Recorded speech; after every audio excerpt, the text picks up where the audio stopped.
அமெரிக்காவுக்கும் ஈரானுக்கும் இடையில தாக்குதல் நிறுத்த ஒப்பந்தம் கையெழுத்தாயிருச்சு. இதுக்கப்புறம் அட்டாக்கே நடக்காது அப்படின்னு எல்லாரும் நினைச்சிருப்பீங்க. ஆனா திரும்பவும் அமெரிக்காவும் ஈரானும் மாறி மாறி தாக்குதல் நடத்தியிருக்காங்க. என்னடா அது, தாக்குதல் நிறுத்த ஒப்பந்தம் போட்டதுக்கு பிறகும் இப்படி தாக்குதல் நடக்குது, உண்மையாகவே இந்த ஒப்பந்தத்தின் மூலமாக நிரந்தர தீர்வு கிடைக்குமா அப்படின்னு பல்வேறு கேள்விகள் நமக்கு எழுந்திருக்கு. அந்த கேள்விகளை பற்றியும் பாஜக அரசால இந்தியாவில் திட்டமிட்டு ஓரங்கட்டப்பட்ட ஒரு நீதிபதி இப்போ சர்வதேச அரங்கில் ஐநா சார்பில் பாலஸ்தீனத்தில் இஸ்ரேல் செஞ்சுக்கிட்டு இருக்கிற அட்டூழியங்களை எல்லாம் வெளியில கொண்டு வந்திருக்காரு. அவர் யாரு, அவர் என்ன செஞ்சிருக்காரு அப்படிங்கறத பத்தியும் இந்த வீடியோல பார்க்க போறோம். இது டிகோட் பை வெங்கட். சமையல் எண்ணெய் மற்றும் உணவுப் பொருள் ஏற்றுமதியில் 20 ஆண்டு கால அனுபவம் பெற்ற ஸ்டார் எக்ஸ்போர்ட் ஹவுஸ் கயல் ஆக்ரோ ஃபுட்ஸ்.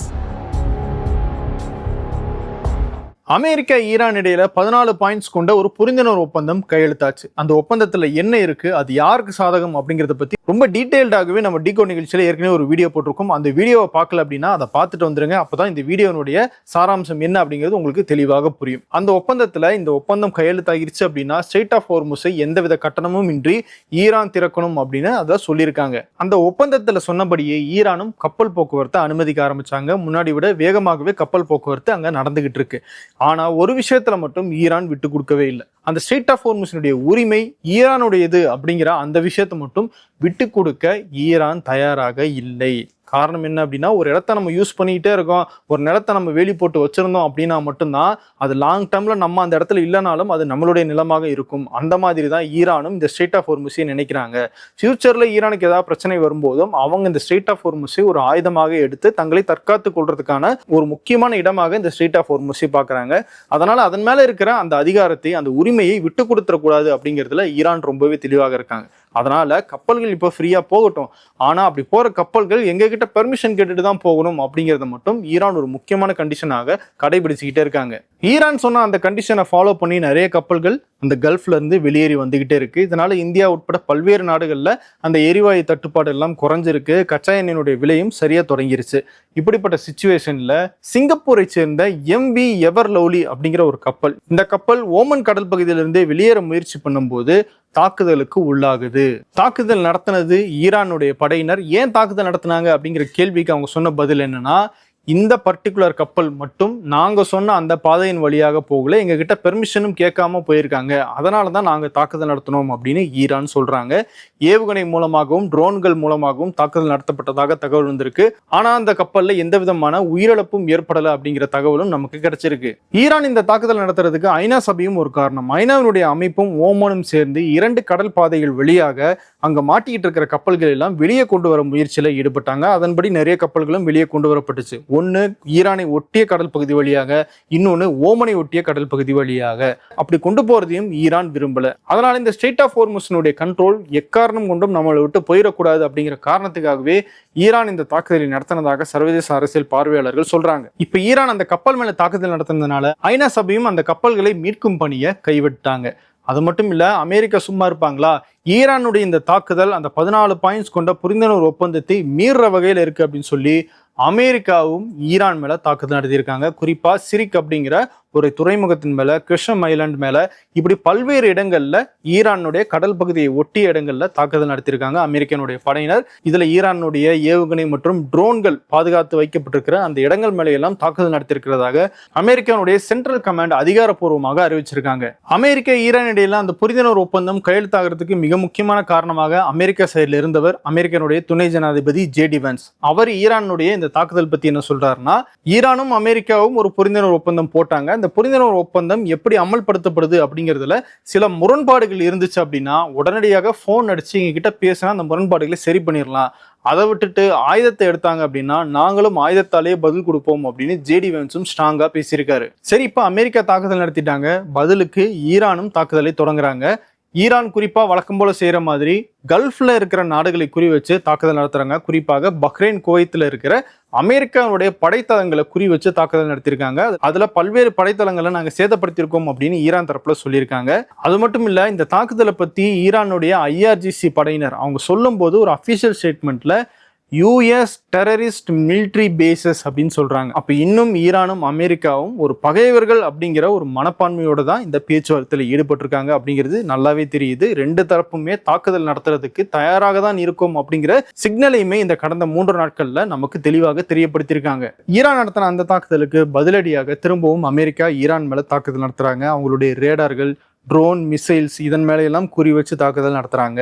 இந்த தாக்குதலை பத்தி அமெரிக்க அதிபர் டொனால்ட் ட்ரம்ப் சொல்லும்போது என்ன சொல்றாருன்னா, நாங்க பேச்சுவார்த்தையில ஈடுபட்டோம், ஆனா ஈரான் திருந்துற மாதிரி தெரியல. ஒரு கட்டம் வரைக்கும் தான் நாங்க பொறுமையாக இருப்போம், ஆனா அவங்க இதையே திரும்பி செஞ்சுக்கிட்டே இருந்தாங்கன்னா நாங்க ராணுவத்தை, ஆயுதத்தை கையில் எடுக்க வேண்டிய சிச்சுவேஷன் ஏற்படும். அப்படி எடுத்துட்டோம் அப்படின்னா இஸ்லாமிக் ரிப்பப்ளிக் ஆஃப் ஈரான் இருக்கவே இருக்காது, நோ லாங்கர் எக்ஸிஸ்ட் அப்படின்னு டொனால்ட் ட்ரம்ப் தன்னுடைய ட்ரூத் சோஷியல் மீடியால பதிவிட்டிருக்காரு. ஆனா ட்ரம்ப்னுடைய இந்த மிரட்டலை எல்லாம் ஈரான் பொருட்படுத்தவே இல்லை. திரும்பவும் பஹ்ரைன், குவைத்தில் இருக்கிற அமெரிக்காவினுடைய படைத்தளங்களை குறி வச்சு நேத்து தாக்குதல் நடத்தியிருக்காங்க. ஈரானுடைய இந்த தாக்குதலுக்கு கத்தார், குவைத், பஹ்ரைன் உட்பட பல்வேறு கல்ஃப் நாடுகள் கண்டனம் தெரிவிச்சிருக்காங்க. ஈரானுடைய வெளியுறவுத்துறை அமைச்சர் அப்பாஸ் அராக்சி அவர் என்ன சொல்றாருன்னா, 14 பாயிண்ட்ஸ் கொண்ட அந்த புரிந்துணர்வு ஒப்பந்தத்தின்படி 30 நாட்களுக்கு ஈரானுடைய கண்ட்ரோல தான் இந்த ஸ்ட்ரெய்ட் ஆஃப் ஹோர்முஸ் இருக்கும், ஈரான் சொல்றபடி தான் இந்த ஸ்ட்ரெய்ட் ஆஃப் ஹோர்முஸ் திறக்கப்படும் அப்படிங்கிறத அந்த ஒப்பந்தம் உறுதி செய்து, அதை மீறி யாராவது செயல்படணும்னு நினைச்சாங்க அப்படின்னா கடந்த 2 நாட்கள்ல நடந்த விஷயங்கள் மாதிரி இன்னும் நிறைய நடக்க வாய்ப்பு இருக்கு. திரும்பவும் டென்ஷன்ஸ் அதிகமாச்சு அப்படின்னா பிரச்சனை பெருசாகும். அதனால அந்த ஒப்பந்தத்தின்படி எல்லாரும் நடந்துக்கணும் அப்படின்னு அப்பாஸ் அராக்சி சொல்லியிருக்காரு. அப்படி நடந்துக்கலன்னா ஸ்ட்ரெய்ட் ஆஃப் ஹோர்முஸை மூட வேண்டிய நிலைமை ஏற்படும் அப்படிங்கிற எச்சரிக்கையும் அவர் கொடுத்திருக்காரு. இப்படி மாறி மாறி தாக்குதல் நடத்திட்டே இருந்தாங்கன்னா திரும்பவும் பழைய மாதிரி போர் வந்துருமோ அப்படிங்கிற ஒரு பதற்றம் கூட ஏற்பட்டுச்சு. ஆனா இன்னைக்கு வந்திருக்கிற செய்தி என்னன்னா, நாளைக்கு கத்தார்ல நடக்க போற கூட்டத்துல அமெரிக்கா மற்றும் ஈரான் தரப்புல இருந்து அதிகாரிகள் நேர்ல போய் சந்திச்சு பேச இருக்கிறாங்க. அதனால இப்போதைக்கு தாக்குதல் நடக்காது அப்படிங்கிற தகவல் அங்க இருந்து கிடைச்சிருக்கு. நம்ம டிகோட் வீடியோஸை தொடர்ந்து பார்த்துட்டு இருக்கவங்களுக்கு தெரியும், அமெரிக்கா ஈரான் இடையிலான இந்த பிரச்சனை அப்படிங்கிறது அவ்வளோ சீக்கிரமாக முடிகிற விஷயம் கிடையாது அப்படின்னு நம்ம பலமுறை சொல்லியிருக்கோம். ஏன் அப்படி சொன்னோம்னா, ஒபாமா ஆட்சி காலத்துல ஈரானோட அமெரிக்கா போட்ட அந்த ஒப்பந்தம் கிட்டத்தட்ட 2 வருஷம் பேச்சுவார்த்தையில இருந்துச்சு. அப்போ போருக்கெல்லாம் போகாமே இதெல்லாம் நடந்துச்சு. பேச்சுவார்த்தைக்கே 2 வருஷம் ஆகுது அப்படின்னா இங்க போர் முடிஞ்சு திரும்பவும் பேச்சுவார்த்தைக்கு வந்திருக்காங்க. அதுபோக ஸ்ட்ரெய்ட் ஆஃப் ஹோர்முஸ் அப்படிங்கிற மிகப்பெரிய ஆயுதத்தை ஈரானுக்கு இந்த போர் அறிமுகப்படுத்தி கொடுத்திருக்கு. அதை விட்டு கொடுத்துட மாட்டோம் அப்படிங்கிறதுல ஈரான் ரொம்பவே ஸ்ட்ராங்கா இருக்காங்க. இன்னும் பேச்சுவார்த்தையில் நிறைய குளறுபடிகள் இருக்கு. இதையெல்லாம் சரி செஞ்சு இறுதியாக ஒரு ஒப்பந்தம் அமைதி திரும்பணும் அப்படின்னா அது அவ்வளவு ஈஸியான விஷயம் கிடையாது. அவ்வளவு சுலபமாக அது நடந்துடும் போறது கிடையாது. அதுக்கிடையில இந்த மாதிரியான சர்ப்ரைஸ் அட்டாக்ஸை அப்பப்போ நம்ம பார்க்க வேண்டியதாக தான் இருக்கும். ஏன் அப்படின்னா இது 2 நாடுகளினுடைய பிரச்சனை கிடையாது, ஒட்டுமொத்த ஜியோ பாலிட்டிக்ஸையே மாத்திர ஒரு முக்கியமான பிரச்சனை. ஸ்ட்ரெய்ட் ஆஃப் ஹோர்முஸை மூடணும்னா இந்தியா உட்பட உலகமே பாதிக்கப்படும் அப்படிங்கிற மாதிரியான ஒரு பிரச்சனை. அவ்வளவு முக்கியமான பிரச்சனையை அவ்வளவு ஈஸியாக பேசி தீர்த்த முடியுமா என்ன? ட்ரம்ப் வேணா நான் ஒரு பெரிய டீல் மேக்கர், இதெல்லாம் சீக்கிரம் முடிச்சிருவேன், 2 வாரத்துல முடிச்சிருவேன், 2 மாசத்துல முடிச்சிருவேன் அப்படின்னு டெட்லைன் வைக்கலாம். ஆனா ஈரானுடைய அப்ரோச் வேற மாதிரியாக இருக்கு. இது அவங்களுடைய உயிருக்கும் உடமைக்குமான ஒரு வாழ்வாதார பிரச்சனையாக அவங்க பாக்குறாங்க. அதனாலதான் எவ்வளவு இழப்புகளை சந்திச்சாலும் சரி இந்த போர்ல நம்ம சில விஷயங்களை விட்டு கொடுத்துடக்கூடாது அப்படின்னு ஈரான் ஸ்ட்ராங்காக இருக்காங்க. அந்த புரிந்துணர்வு ஒப்பந்தத்தில் இருக்கிற இன்னொரு முக்கியமான விஷயத்திலும் ஈரான் ரொம்பவே ஸ்ட்ராங்கா இருக்காங்க. அது ஈரானுடைய முடக்கப்பட்ட சொத்துக்களை விடுவிக்கிறதுல. அமெரிக்கா ஈரானுடைய சொத்துக்களை விடுவிக்கிறோம் அப்படின்னு சொல்லிட்டாங்க. ஆனா டொனால்ட் ட்ரம்ப் என்ன சொல்றாருன்னா, அப்படி விடுவிக்கிற அந்த பணம் இருக்குல்ல, அந்த பணத்தை வச்சு அமெரிக்காவில் இருக்கிற விவசாயம் சார்ந்த பொருட்கள், அதாவது சோயா, கார்ன் போன்ற விஷயங்களை எல்லாம் ஈரானுக்கு வாங்கி நாங்க கொடுப்போம், பணத்தை நேரடியாக ஈரானுக்கு கொடுக்க மாட்டோம் அப்படின்னு டொனால்ட் ட்ரம்ப் சொல்றாரு. ஆனா ஈரான் அதை பொருட்படுத்தவே இல்லை. அந்த பணம் எங்களுடைய பணம், அதை வச்சு என்ன பண்ணணும் அப்படிங்கிறது எங்களுக்கு தெரியும், அதை பத்தி அமெரிக்கா எந்த உத்தரவும் எங்களுக்கு கொடுக்க வேண்டிய தேவையில்லை அப்படின்னு ஈரான் சொல்லியிருக்காங்க.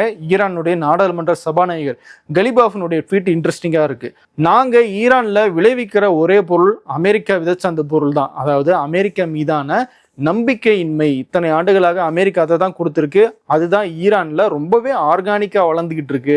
அமெரிக்கா எங்களுக்கு ஏற்றுமதி பண்றது என்ன தெரியுமா? புரோக்கன் ப்ராமிசஸ், அதாவது உத்தரவாதங்கள் கொடுத்து அதை மீறதை மட்டும்தான் அமெரிக்கா இவ்வளவு நாள் செஞ்சிருக்காங்க அப்படின்னு.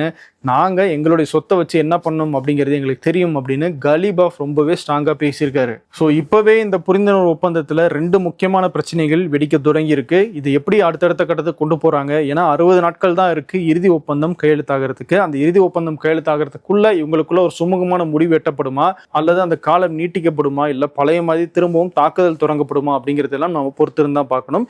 இந்த இடத்துல பாஜக அரசால ஓரங்காட்டப்பட்ட அந்த நீதிபதியை பத்தி பார்த்திடலாம். ஜஸ்டிஸ் முரளிதர் இவர் டெல்லி உயர்நீதிமன்ற நீதிபதியாக இருக்கும்போது தான் 2020 டெல்லியில கலவரம் ஏற்பட்டுச்சு. அந்த கலவரத்துக்கு முக்கியமான காரணம் பாஜகவினர் வெறுப்பு பேச்சுகளை வெளியிட்டது அப்படின்னு கடுமையான கண்டனங்களை சொல்லியிருந்தாரு. அவங்க மேலேயும் வழக்கு பதிவு செய்யணும் அப்படின்னு ஜஸ்டிஸ் முரளிதர் உத்தரவிட்டிருந்தாரு. அந்த உத்தரவை அன்னைக்கு காலையில சொல்றாரு. அன்னைக்கு நள்ளிரவே அவரு வேற நீதிமன்றத்துக்கு இடமாற்றம் செய்யப்படுறாரு. பஞ்சாப் உயர்நீதிமன்றத்துக்கு போறாரு. பஞ்சாப்ல இருந்து ஒரிசா உயர்நீதிமன்றத்தினுடைய தலைமை நீதிபதியாக நியமிக்கப்படுறாரு.